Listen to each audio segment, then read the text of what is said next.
in the law school at the University of Exeter. I've had some experience in the past of working in clinics and doing some online development, etc. So really excited to be chairing this topic today. And welcome to everybody in the room and online. We're focusing very much here on the role of education and pro bono and the cost of living crisis. As you know, that's the theme of the day today. We've got a very interesting and experienced panel of experts. We can share some of the breadth and depth of what's possible. We're going to be solutions focused as well in this session and see what positive outcomes that we can create. Just say something really briefly at the beginning, just about sort of the role of law clinics, and feel free to disagree with me or add or change what I say. But, clearly, when we're thinking about the role of students, this is about students learning through experience. As an element of that, because students are learning through experience, it gives us the opportunity to increase the availability of free legal services and hopefully reduce pressure points elsewhere. It inspires students to work in areas of law that are traditionally not well funded, and even if they then go into other areas of law, they carry that with them and hopefully contribute in other ways in the future. And it enables us to develop deep relationships between universities or advice providers, advice agencies, law firms, and create new knowledge, be innovative and develop innovative practices. And this includes using technology, AI, law tech, thinking about new ways of teaching. It enables us to develop rebellious lawyers who are able to think about things in different ways and concepts that they might have encountered. And it enables us to think about how we can better access justice. So that's just a few things that I want to think about in setting the scene for the session today. So in terms of my panel, our panel we have here, Sarah Calder is the director of the law clinic at Anglia Ruskin University. I'm a qualified lawyer with previous experience of running community law clinics. Sarah will be speaking to us first in a moment. Kayliegh Richardson and Paul McKeown are both associate professors at Northumbria University in the Student Law Office, are both experts in clinical legal education. Rebecca Samaras is online. Hello, Rebecca, is the Director of Clinical Legal Education and a Senior Lecturer at the University of Dundee. So we'll be hearing from Rebecca. Bill Skirrow has vast experience in the not-for-profit sector. He's the Executive Director of Pro-Bono Community, which is a registered charity and social enterprise, providing specialist access to justice advice and placement schemes for students.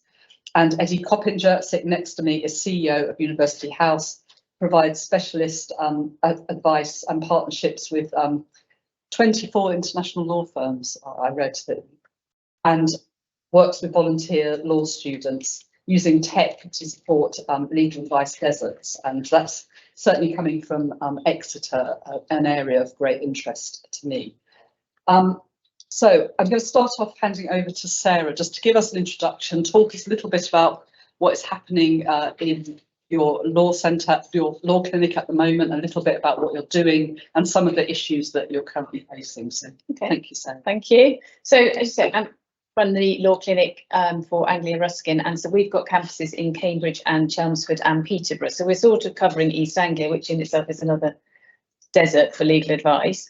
In our law clinic, we offer a free half an hour of legal advice on family, employment, immigration, personal injury and medical negligence matters. So we've quite a broad range there, but actually our main areas are family and employment, and family is the biggest area. So the offer is limited to half an hour of advice. That's with one of our volunteer lawyers. So the advice isn't being given by our students, but they are supporting the process. They do a triage interview and then they support the advice appointment. They take notes for the client and things like that. We do have some bolt-ons to that. So in family, we can offer some form filling support after that. That's run by our students. And we have a team in court in Cambridge. I think every Wednesday, it's very much like support through court. We're called support at court, and we called ourselves that before support through court changed their name. In terms of the cost of living crisis, which is the theme for today, And, you know, in line with what the lady from Coventry Law Centre said, we're busier than we've ever been. And that's since we opened in 2018. And that's been the case for about the last 9 to 12 months. And we're absolutely, completely at capacity at the moment. To give you a bit of a picture for us, I mean, it's a different setup. I only do the law clinic at university. I don't know if you lecture, but, you know, I'm very lucky that the university has put that investment in, and I only do law clinic. There's me and half an admin lady in terms of she's part-time. And we have over 80 volunteer solicitors, barristers and legal executives, so that's great.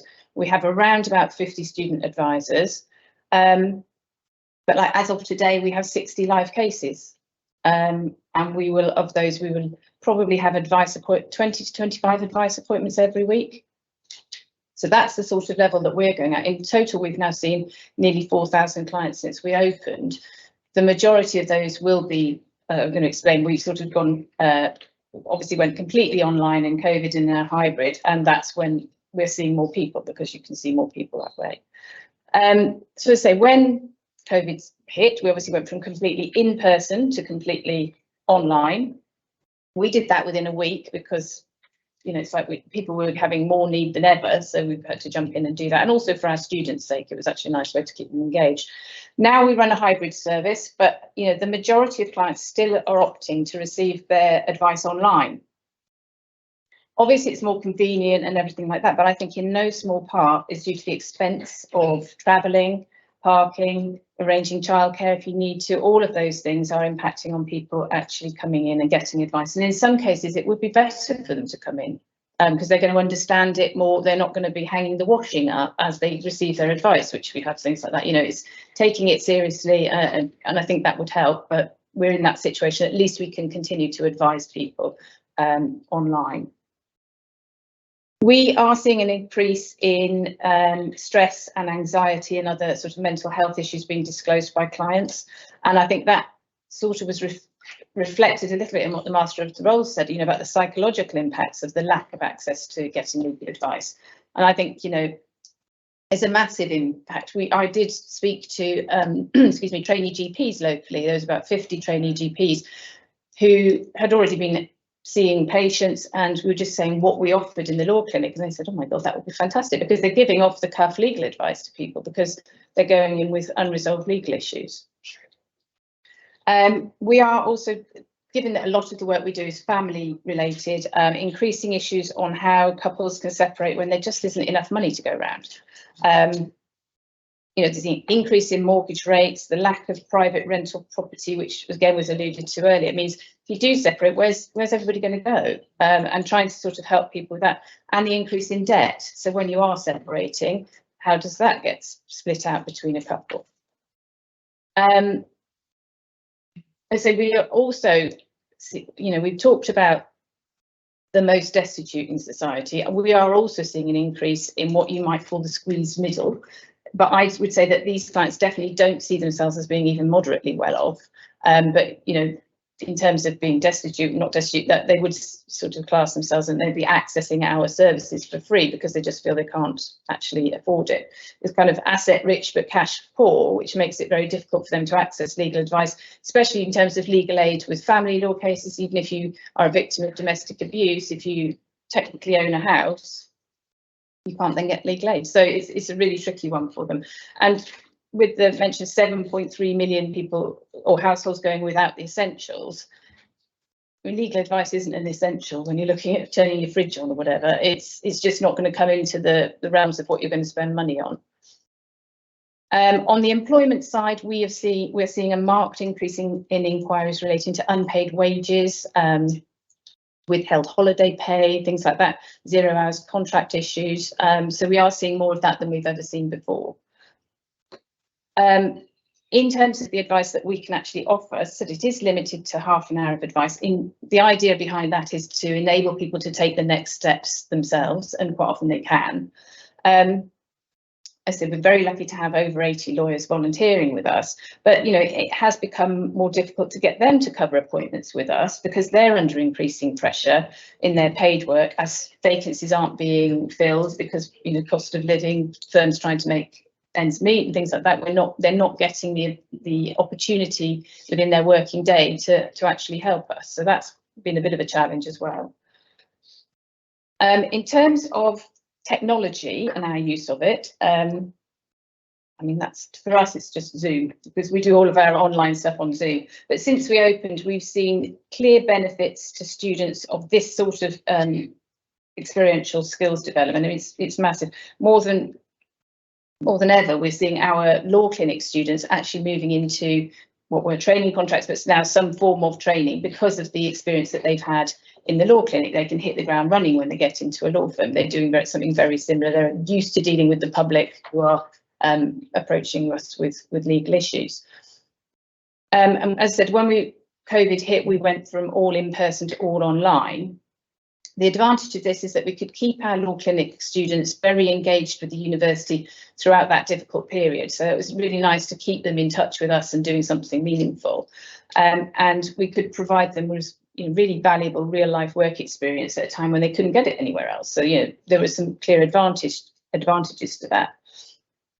It also meant that we could carry on supporting the general public when they were at an equally difficult time, not being able to, especially if you're in an unhappy relationship at that time and you couldn't get out, trying to help with child arrangements. All of those were really important issues through COVID, which technology enabled us to do by being able to do online appointments.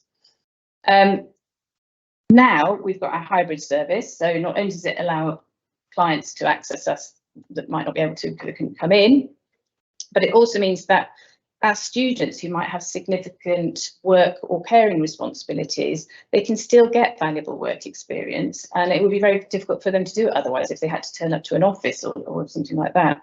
And so it's allowing our law clinic to be as inclusive as it possibly could be. And it's only when you ask me to think about these things that I realise that that's what it's enabling people to do. That said, it is really important for our students to also experience in-person law clinic, because that's a richer experience. It helps them to deal with clients face to face and picking up on things like body language, and being able to actually network more with our volunteer lawyers. And that's something that we're struggling to sort of bring back, because lawyers aren't so available and people don't want to travel in, clients don't want to actually come in person. But for our students' experience, that is a really important part of it they're trying to build back in.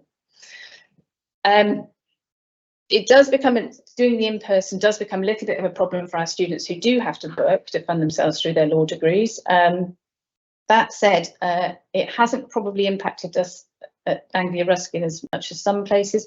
We're a widening participation university, which has always meant that most of our students will be holding down some form of work in order to fund their studies.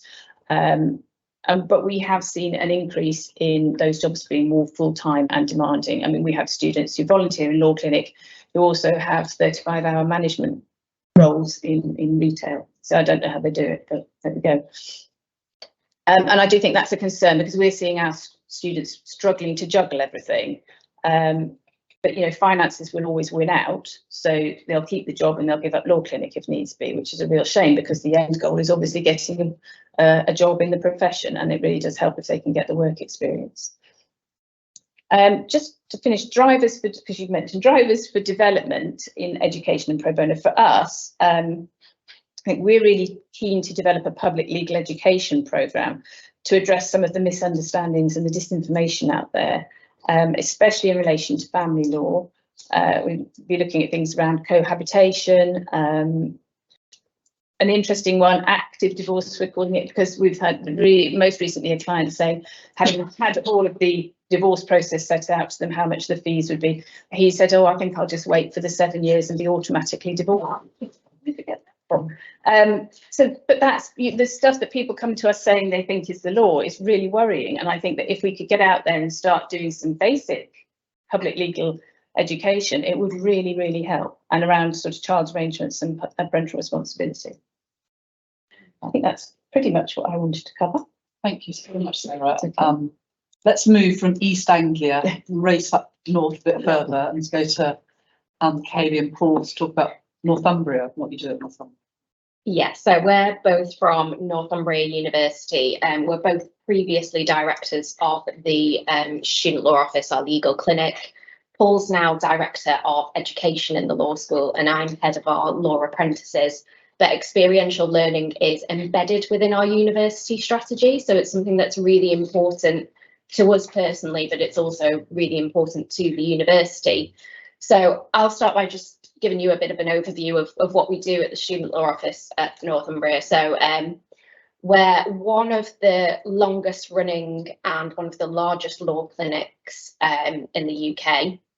In terms of our model, we cover a wide array of areas. So the areas we cover will be dependent year on year because up until recently, and this is something that you mentioned, our staff do supervise in the clinic, but they do also teach. They do also have research obligations. So to some extent, who we can have in the clinic does depend on those other requirements across the degree as well. We have recently brought in people who are solely based in clinic to supervise the casework. But areas that we classically cover, family is a massive one. I'm a bit of an imposter because I'm a family lawyer here today, so we'll keep that quiet. Housing, employment, civil litigation, including consumer disputes, business and commercial, crime, wills and probate, and social security. So we cover a wide array, and I would echo what Emma said in the earlier session. We do see, and I'm not sure this has changed as a result of the cost of living crisis. I think it's always been the case for our clients that we do see people with very, very complex needs, and they may come in with a family case. So they may say, I need advice about divorce. But actually, when you start to unpick everything, they may need an emergency injunction because they've experienced domestic abuse. They may need advice about housing as a result of that as well, and the impact on a tenancy, for instance.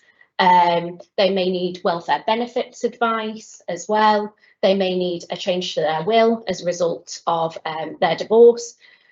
When you unpick it, it crosses many, many areas. And so quite often our cases involve getting quite a number of different people involved with different expertise. We do offer full representation in cases that are appropriate to that. So the offerings that we provide will really be determined on a case-by-case basis. For some of them, it may be advice only. For some, it may be helping them to complete the application form to court. For some cases, we will go to court on behalf of a client. So that is very case dependent, and we'll take a view on what is appropriate in that particular case. We don't means test, and so we receive huge numbers of inquiries through, which Paul's going to talk to you a bit more about in a second. Alongside that main clinic offering, which is available, it's an opportunity offered to all students across our undergraduate degree. So we could technically, some years, have 500 students come through our clinic, so it is a large offering. Alongside that, we have placements set up with citizens advice, where our students go along to citizens advice to offer assistance there. We also, for our, as it currently stands, LPC or LLM in legal practice students, we have a partnership with a local law firm called Ben Horbell, and they will offer one-off advice with the assistance of solicitors from that law firm to people who are not eligible for legal aid, and that at the moment is purely in family law.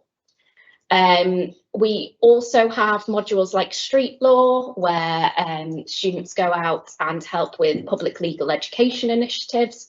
I also get some of my students through the clinic involved in public legal education as well. We, over recent years, developed a policy clinic option for students. So that's where organisations can come to us with research projects for our students. We've worked with the Law Society on that. We've worked with organisations like Surviving Economic Abuse. We've worked for the Northumbria Police and Crime Commissioner. And so they can ask us to do a research project for them. The students will prepare a report and suggestions for law reform. So that runs alongside the main clinic offering as well.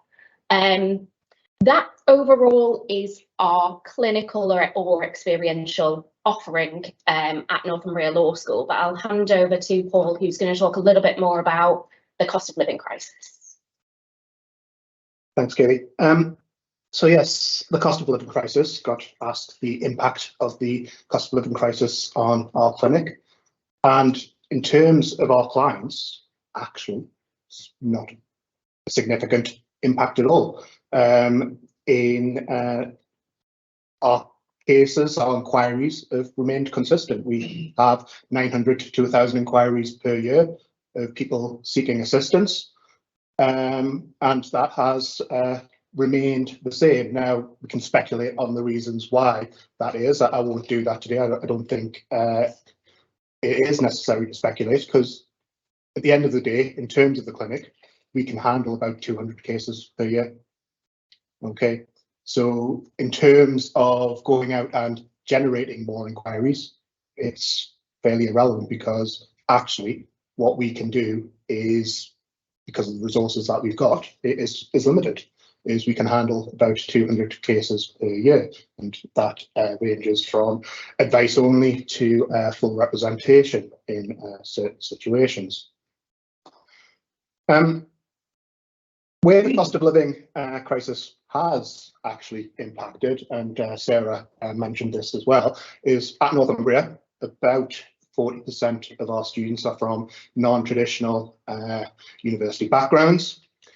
And what that means is a lot of our students actually need to work. And I think anecdotally, we've seen it that our students are working more and more, which naturally then means that they've got less time to spend doing the clinic work. We've managed that, as I say, we broadly kept the number of cases that we've managed to handle the same. But the reality is, it is difficult on a voluntary, or actually it's not so voluntary because our clinic is compulsory, but it is difficult for students to participate when they perhaps have to work 20, 30, even more hours a week just to cover the costs of living. So it's something that we've been very conscious of over recent years. And Kayleigh sort of highlighted that breadth of clinical offering, because I think traditionally clinics have been regarded as that live client model, almost the solicitor's practice, where someone goes for legal advice and representation. But clinic is much broader than that. It encompasses a lot of different forms of learning. So Kayleigh mentioned street law, public legal education. She mentioned the placement model, so sending students to citizens with advice to increase the capacity of that organisation, and also policy clinic as well. So traditional model of clinic, the live client model, often relies on legal practitioners coming in, whether that they are employed by the university or whether they are lawyers from practice coming in on a pro bono basis is typically the model. But what Policy Clinic does is it allows the more traditional academics to participate in experiential learning and clinical activities. We've heard earlier about the need for evidence. Well, this is potentially a model where we can actually gather a lot of evidence to support future initiatives and to drive policy development. In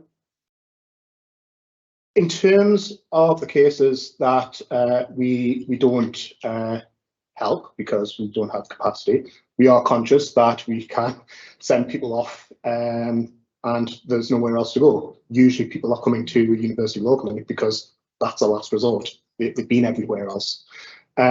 What we are trying to do is we do have some funding to develop an app to try and support people themselves through the legal process. Hopefully over the course of the next year or so, we will get some initial findings on how that works, how people utilise that, but that's a current work in progress. And if there is benefits to this app, whether that is providing the support people need to do things themselves, or alternatively guiding people to the correct source of support, which the app is also designed to do, is we'll see, and maybe we can report back at a future event. I'd just like to conclude, because I'm conscious of time and I've covered a lot, but similarly, what are the drivers to development of education pro bono in the future? Well, the drivers, honestly, they're not particularly related to the cost of living crisis. They're not particularly related to access to justice from an institutional perspective anyway. But I think the two go hand in hand. The drivers, I think, for the university and probably many universities around the country is actually the educational benefits of clinical legal education, students seeing the law in context. We've seen probably over the 10, 20 years a massive increase in the number of institutions participating in some form of clinical activity, and there's a reason behind that. That's because a lot of universities are realising that there is massive educational benefits in this model of learning. From a university perspective, another driver, and Sarah mentioned this as well, is employability. A big driver for a university is that students are leaving university and getting graduate employment. Well, Sarah mentioned, and we're in a similar position, that we have very good employability rates from our students. It does link in, I think, with the cost of living crisis. I mentioned that a lot of our students come from non-traditional university backgrounds. They're going into graduate employment, and therefore there's a social mobility link there. So actually, from an individual student point of view, I think that there's assistance.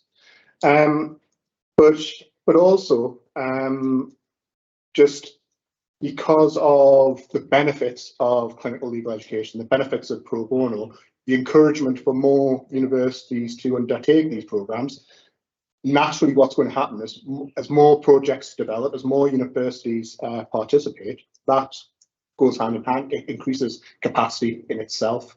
I'm not saying that that's going to solve the access to justice crisis, but I think in a very complex world, every little bit is helping.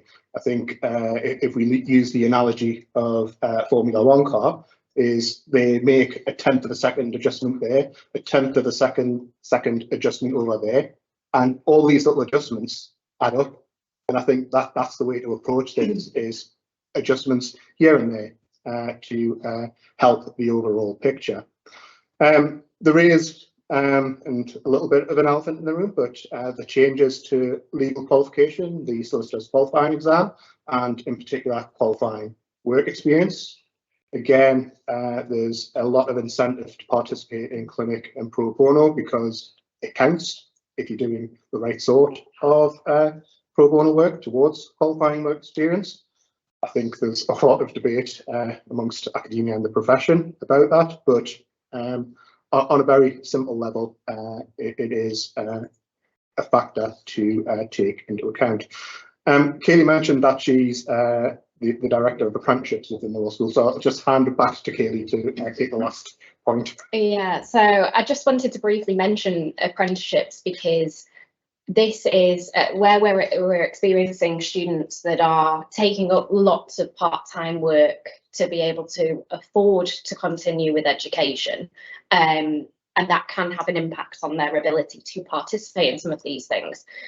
The apprenticeship model, I think, is quite interesting for students themselves in a cost of living crisis, because under the apprenticeship model, they will work classically 4 days a week in a law firm, and then they will come to university, or they will have a study day 1 day per week. And there's a major driver there for them that they are able to work alongside their study. They can go hand in hand, and they can be paid for that time that they are in employment, which makes it more financially viable. They're also, because of the apprenticeship model, coming away debt-free.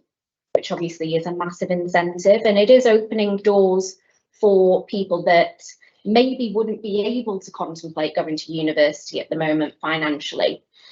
The difficulty when it comes to pro bono is there's less incentive if you're on an apprenticeship to partake in pro bono work, because you're getting your work experience from the law firm that is employed, or the business, because you can be in-house as well, that is employing you. So whether they will get engaged in pro bono work will depend on that particular law firm or that organisation and their passion for engaging them in pro bono work. And I think there's work to be done there, because I think it is important to be engaging students along the way in pro bono initiatives. So I just wanted to talk about that from a student perspective on the cost of living crisis. I think that's all that we'll cover for now. That's a really important point, isn't it? As we want to grow things like apprenticeships, we need people that are on the solicitor degree apprenticeship trailblazer group and the barrister trailblazer group to bear in mind the importance of the contribution that pro bono makes, as much as the need to educate students. Okay, thank you very much. I'm going to hand over to Rebecca now, who is online. So we're going to hope that the technology works. Hello there. Hi, Rebecca. I have been told, I hope you can hear me. We can. Great. I've been told there's a bit of a delay on this, so apologies if it does sound a little bit interrupted or disrupted. I am, as you can see, I'm online.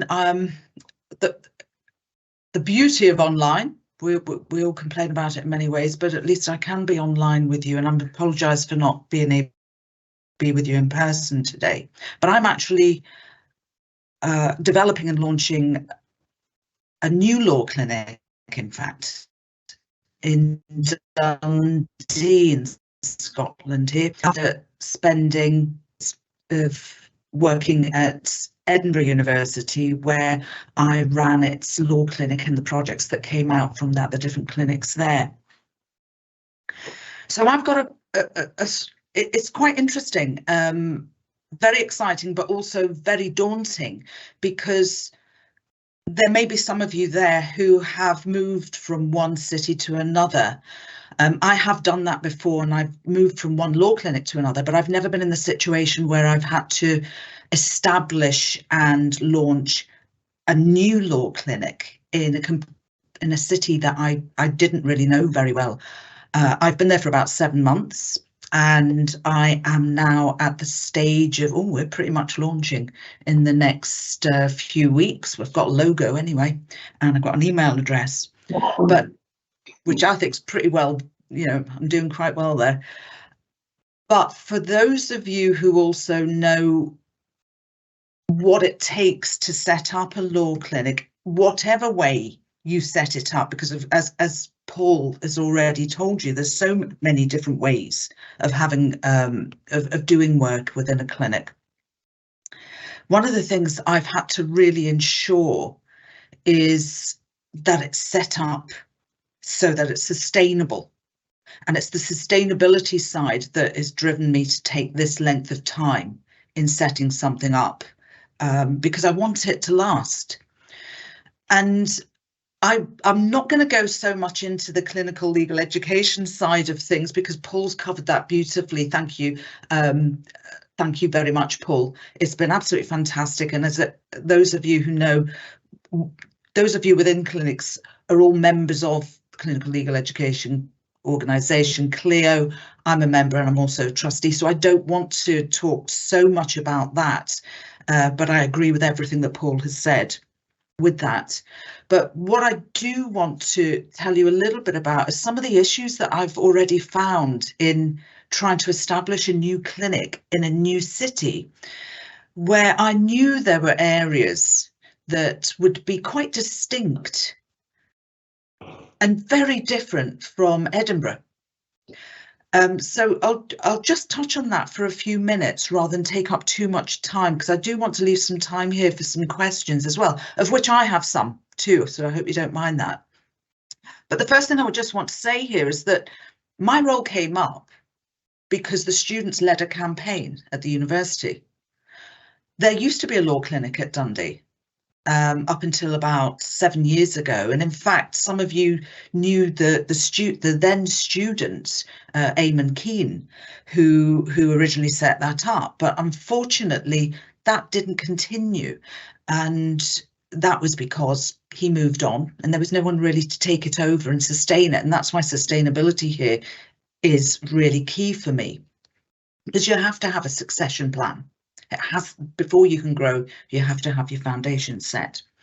But so it was a student-led campaign, and they've been running this campaign apparently for a couple of years. And I thought, that's fantastic. Walking into a university where you know that the students are going to be clambering over you to have a place on clinic. I'll come to that in a minute, because that hasn't actually transpired yet. But one of the things, so anything I'm developing here, I didn't want to just pick up from Edinburgh and transplant, because that wouldn't have been right for Dundee. It was right for Edinburgh because they have particular issues and particular areas that are more apt for there, but certainly not for Dundee. And what I'll just tell you about Dundee, and I love this from the Visit Scotland site, it says that Dundee is the 4th largest city in Scotland. And I know this for a fact. It's only an hour's journey from Edinburgh, and it's just a little bit longer if you come from Glasgow, and handy to get to Aberdeen if you want to go to concerts there, because it's much cheaper to go to Aberdeen rather than Edinburgh. And it's formerly known for what they call the 3 J's, which is jute, jam and journalism. For any of you who've heard of the Beano or used to read the Beano, that's still published here from Dundee. And I have to mention that Brian Cox, the actor from Succession, pops up. He used to be our rector, in fact.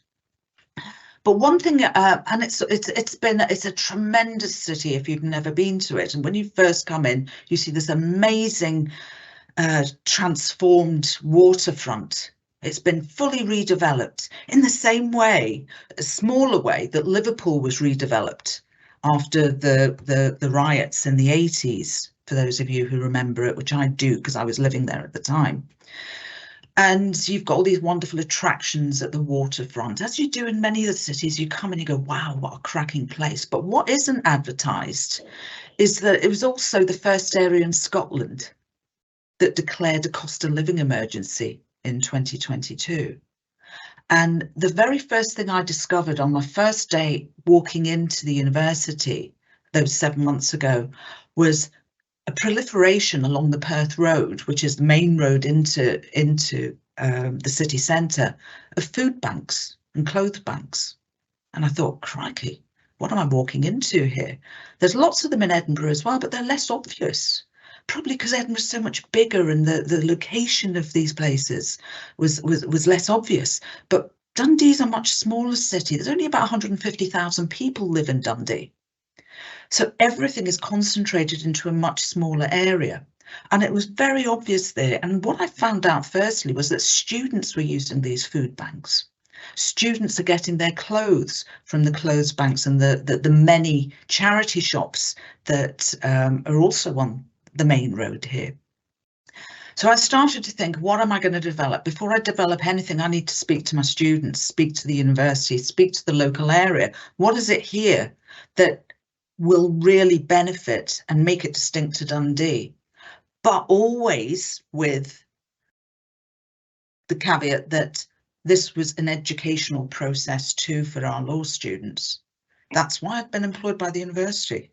I have to think about the educational perspective, and the clinical legal education was something that they really, really wanted to embrace. And I'm delighted and really pleased that they've given me that opportunity.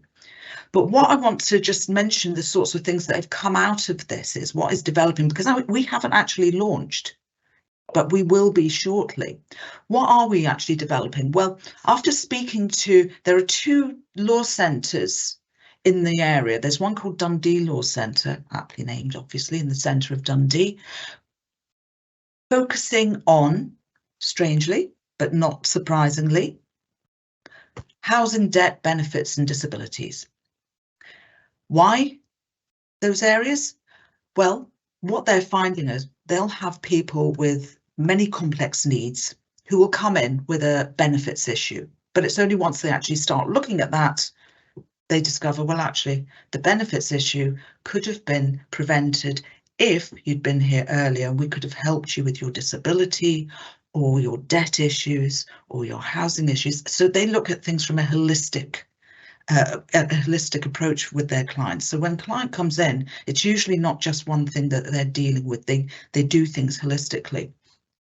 And Fife Law Centre is another area. If you don't know Dundee, Dundee is one city, but just over the water, you've got a beautiful city of St Andrews and many coastal areas and small towns and rural communities also. And it's a much wider area, and there's a real desert when it comes to access to justice in these areas, because it's very difficult for people to travel into the cities.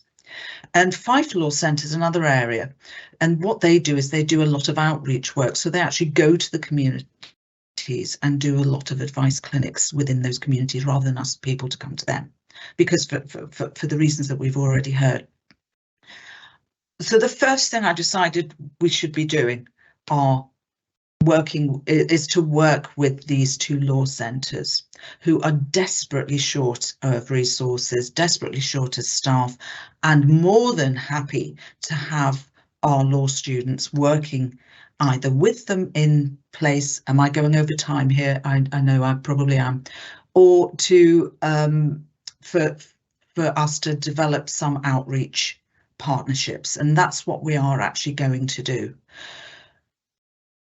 As with most clinics, when you start this up, the first thing the students say they want a live client clinic. You point out the difficulties of that, especially when there's only one person employed to run that clinic, as in me. But the live client clinic will go live in a couple of weeks' time with a very small group of students and a very small number of clients to begin with, and it's going to be piloted online, dealing with all aspects of law other than anything that we take against the university, which obviously we don't want to do. We do not do criminal law, and we will be not doing any professional negligence cases either. Anything else? Sorry, are we going too over? I'm just looking at the time here. It is going over. I will end. Or want to go to Dundee. I think you all need to come up to Dundee. Can I just finish by asking a question here? Rather than telling you all the other bits and pieces, because we're pretty much doing very similar things to others. What I would actually like to ask is those in the room and those on the panel, when you set up your clinics, when you're thinking about your clinics and how you're going to develop them, what are the main issues you've encountered and with whom, and how did you overcome them? That's actually 3 questions in one. That could be a session for a whole new Absolutely. Sounds like it's really exciting. It'd be great to hear more about it as the clinic develops. I'm going to go to Eddie next. I'm aware of the time and that we need to move on. So Eddie, if you could tell us a little bit about University House. Yeah, I'm sorry, I literally had to run for a train, so that's why I'll shoot straight through this. University House was set up in 1886. We're based in 2 offices in Bethnal Green, East London. We were set up originally by Keaton College as part of the settlement movement. Long since been done away with the settlement movement. In total, we handle some 1,000 complex cases each year with pro bono partners. This is in addition to the casework we handle directly ourselves. And as Sue said earlier, we work with 24 international law firms. Developing pro bono projects takes time and resources. For all our projects, we provide training and supervision in addition to templates and reference materials. And in fact, the law firms pay for the training and they pay for the supervision. So that feeds through to our sustainability. In 2022, last year, we secured substantial funding for the National Lottery Community Fund in order to provide England-wide access to our advice portal. Our experience at providing remote advice was at the heart of its development. The portal is principally aimed at supporting generalist advice agencies to undertake specialist legal casework. Users must register to access the portal. This allows us to target the portal where it is needed most. Briefly, a great deal of the casework that arises from the portal is funneled through our London-based pro bono clinics. Our work focus is on the most vulnerable, and a great deal of our casework is on behalf of people who have complex health and social needs. It is therefore important to us that technology we use does not add to barriers that they face. We embrace the use of technology, but in a way that is very mindful of the realities of people's lives. Our view on the use of technology is to use it to provide access to specialist legal advice rather than in lieu of it. The advice portal includes an electronic booking system aimed at targeted community advice agencies and other key stakeholders. Each week, advice slots on critical legal matters have been made available. It is entirely up to the target local advice networks, who amongst their number books places on the available slots. Advice workers can book an appointment to seek advice from us to progress a case themselves, or they can make a referral by appointment for us to advise someone directly. So we give people the option. We can help you if you feel that you can cope with a particular case, but all you need is a degree of support, or we'll completely take the case off someone. A big issue for our sector is a lack of second-tier support and an inability to access specialist legal support and casework services. Our portal provides access and ownership to community advice workers.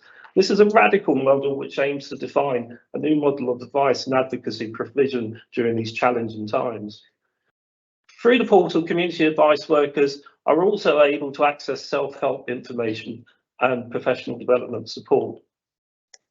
Each week we make large numbers of appointments available on 4 critical support areas. That's welfare benefits appeals, race discrimination and employment law matters, family law, including non-molestation orders, and possession proceedings, homelessness. We monitor take-up, and provided we have the capacity, we release further appointment slots if necessary. I'm often asked how we are able to cope with the numbers of requests for help. Well, simply put, we're able to handle the numbers because we feed referrals through to our London Pro Bono resource. So we use the London Pro Bono resource to help folks out, mostly outside of London. This means that when a volunteer lawyer at a London firm picks up a case via our portal, more often than not, that case will be based outside of London.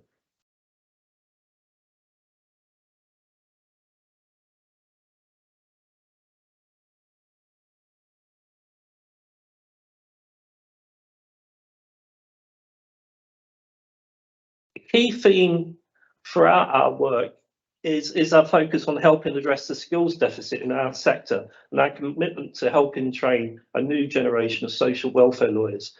To this end, we were one of the first organisations to appreciate that the SQE could be packaged as an apprenticeship. We're also one of the first to persuade corporate law firms to donate to our sector their unspent apprenticeship levy. Since September 2020, the University House has developed its own apprentice solicitor programme. It is now supporting some 25 apprentices on their pathway to becoming solicitors. This project has created a new relationship between free and corporate law. Large law firms are increasingly becoming engaged with the funding of the training of social welfare lawyers.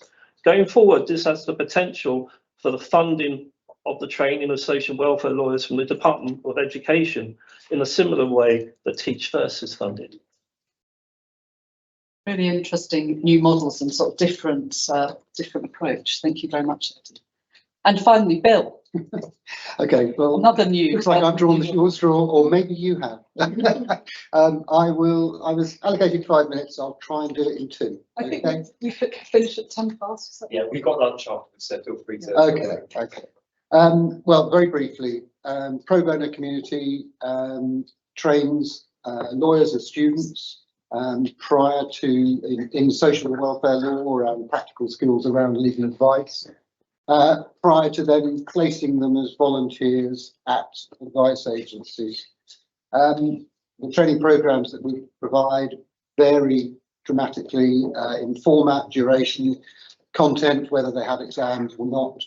The volunteering placements also vary just as much. And of course, every advice agency has its own policy, but what we tell our students, and it's the thing the first thing they want to know, is how long are they going to volunteer for? And we tell them that they can typically expect to volunteer for once a week for on one day a week for up to 6 months or more. And our programs divide between credit bearing programs. Sally is here from City University, where we run some modules that are part of the LLB and LLM curriculum, and extracurricular programs, which we do with LSE, SOAS and many others. They also sort of divide between commissioned programs and grant funded. Most are commissioned, such as the ones I've been describing, but we do occasionally have grant funded projects where we can go to a university and say, can we recruit students from your university to support this particular project? It won't cost you anything. And funnily enough, that often gets a good reception. So I'm going to focus on your questions. So has the cost of living crisis impacted our work? Well, I think the fact that it hasn't impacted our work adversely at all speaks volumes. We are working with more universities, including new commissions this year from both universities in Oxford. So I think that speaks for itself. We also expect to be placing more volunteers this year than any other year, which clearly suggests there's the ongoing need for legal advice delivered partly by volunteers has been exacerbated by the cost of living crisis. Has the cost of living crisis affected the kind of work our volunteers are doing? Well, the core issues remain. A lot of our training is in welfare benefits law. The rationale for that is that it's the lowest common denominator. We can't necessarily, we do occasionally for law firms, do training in lots of areas of social welfare law, but we tend to focus for students in welfare benefits law. And because so many issues that come into advice agencies have a welfare benefits law component at the very least. But I think it's fair to say we've been doing more debt and housing, or I say our volunteers, we're once removed, and our volunteers have been dealing with more issues around food and fuel. One of my colleagues at Daniel Blake at Citizens Advice Haringey tells me that most of the clients that he's dealing with are in negative budget. Many are in work, and he describes a debt time bomb developing with 1 in 4 clients at Haringey, Citizens Advice Haringey, behind on at least one utility bill. Has the amount of time students have to contribute been affected? Well, I'm not sure about this. I'm interested to hear what you said at Northumbria. We've definitely seen over the last few years greater levels of churn and disengagement. But our working assumption amongst student volunteers, that our working assumption has been that this is more to do with remote volunteering than financial pressures. That will be tested this year, because for the first time since January 2020, many more of our placements will be in person than remote. So I think we'll watch this space as far as that's concerned. And the drivers for developments in education and pro bono work. Well, I mentioned credit-bearing modules versus extracurricular programs, and we at Pro Bono Community at least hope that we receive commissions for more credit-bearing modules in the future, because these tend to increase student engagement and motivation for obvious reasons. University clinics. A lot of universities talk to us and I think some of them see the kind of work that we do as somehow in competition with their own advice clinics. Not all, I'm glad to say, but some. But from our perspective, we see more than enough demand from students for volunteer advice work to be capable of populating both in-house university clinics and our programs and modules. And you mentioned earlier the SQE and QWE. Clearly, this could have a very beneficial impact on the kind of work that we and our volunteers are doing, where students can count their placements towards qualifying work experience. But there is a still, to my mind, not completely addressed issue around the issue of sign-off. Who signs these students off for their qualifying work experience?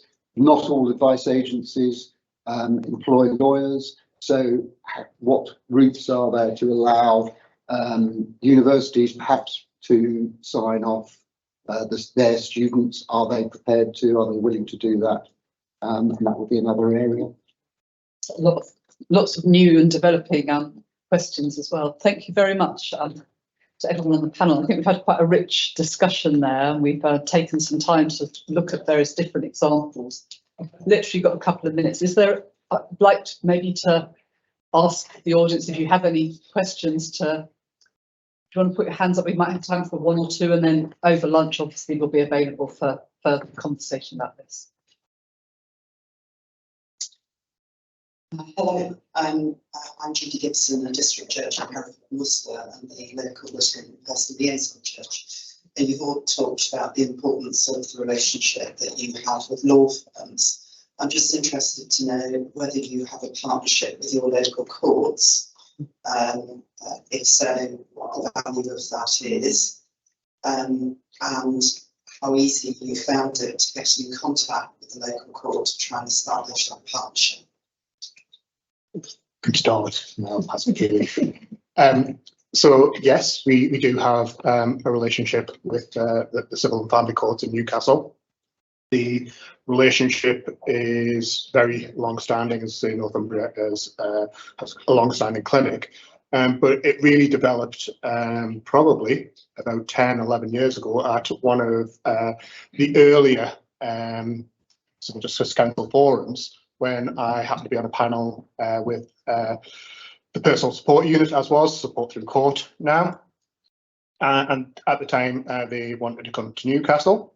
At the same time, I got an email from the local circuit judge saying we need to help litigants in person. So essentially, we facilitated support through court coming into Newcastle. It's no longer there now for various other reasons, but for many years we developed that relationship. We supported support through court in Newcastle Court, and we provided students to staff that service.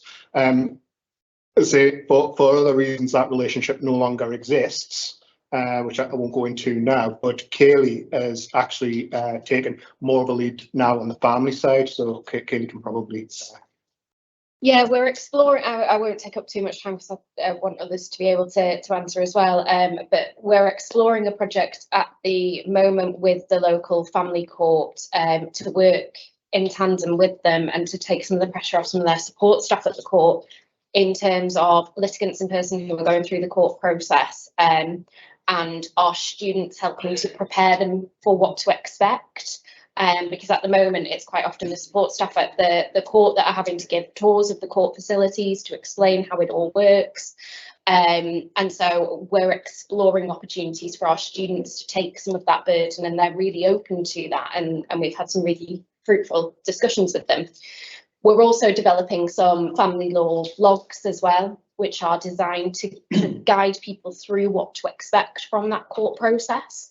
And again, we've been working alongside the local family court on that to again give people as much information as they possibly can have before they go into that court setting. Happy to discuss it further, but I don't want to take up any more time. Yeah, as I said, we have a really good relationship with our local family court. In fact, the recently retired circuit judge there is our biggest cheerleader and is a patron of our law clinic now, and it's the reason why we set up Support at Court, which is our version of Support for which we run ourselves, but that was with her support. And also we, on her request, developed a website for litigants in person, just a guide to family law, really simple with buttons to press on, just trying to keep it as simple as possible. And then that spread to the other areas, the judiciary in the other areas, and we've developed those for other areas in East Anglia as well. So we really value that relationship. Bill, next court. No, that would be a question that the advice agencies that we work with address. And the last word, Rebecca, in your new clinic, have you got a link Yes. with the court? Yes, we do. Yes, we do. We've actually just been approached by our judges in the local courts asking us if we would be interested, which of course we are, in helping with support mediation within the courts, especially for our simple procedures as small claims, and that's starting in January with their support.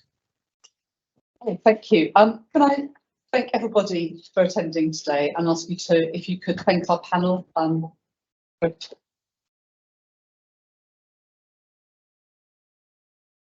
We won't hold back anything in lunch, which I think will be outside today. The speech will start at 1:50 in the main forum, so enjoy your lunch and then do. Thank you. That was